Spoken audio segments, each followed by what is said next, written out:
With one line, Reacher Season 3 explains every action genre trope in the show. A wisecrack Reacher makes about Hollywood filmmaking explains the sheer amount of action cliches on the show.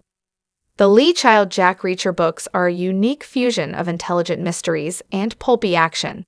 This is best seen with the main character himself, who reads like the love child of Jessica Fletcher and Dolph Lundgren. Reacher Season 3 adapts the seventh novel, Persuader, where Alan Ritchson's anti-hero gets to flex his brain and brawn in equal measure. The flashback structure employed by the first two seasons has been absent for the third series, up until Episode 4, Dominique. This sees Reacher recounting his friendship with Sergeant Cole, Mariah Robinson, and their investigation into corrupt military intelligence officer Quinn, Brian T. Quinn's horrific killing of Cole is what sets Reacher on his revenge mission in Season 3, with Quinn having miraculously survived Reacher shooting him in the head years before. They work.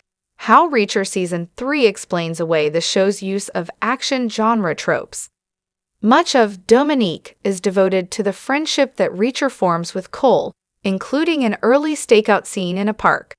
This is where they observe a military officer dropping classified documents inside a newspaper, something that Cole feels is a spy film cliché. To this, Reacher states, matter-of-factly, there's a reason Hollywood copies some things. They work. With this, Reacher handwaves away any complaints viewers might have about how over-the-top or cliché the show might get. It feels like Reacher's presence alone turns everything into an action movie. Previous seasons have seen Reacher, a drifter former soldier who is built like a tank despite never exercising, perform outlandish feats. He once kicked a car so hard it activated the airbag inside, or held onto a stretcher dangling from the back of a helicopter with one arm. On the surface, the show appears to be set in the real world, but it feels like Reacher's presence alone turns everything into an action movie.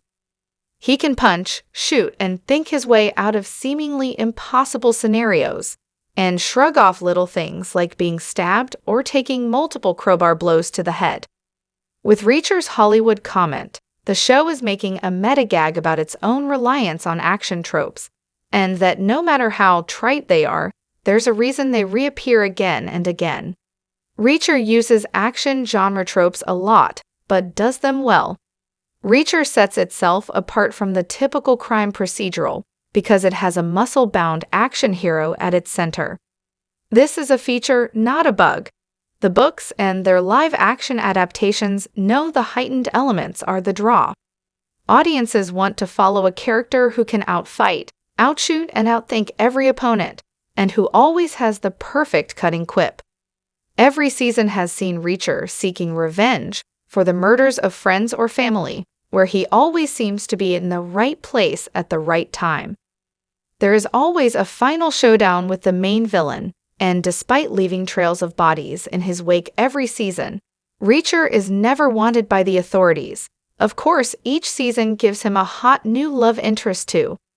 Reacher is a series that warmly embraces action cliches and asks audiences to go along on the ride.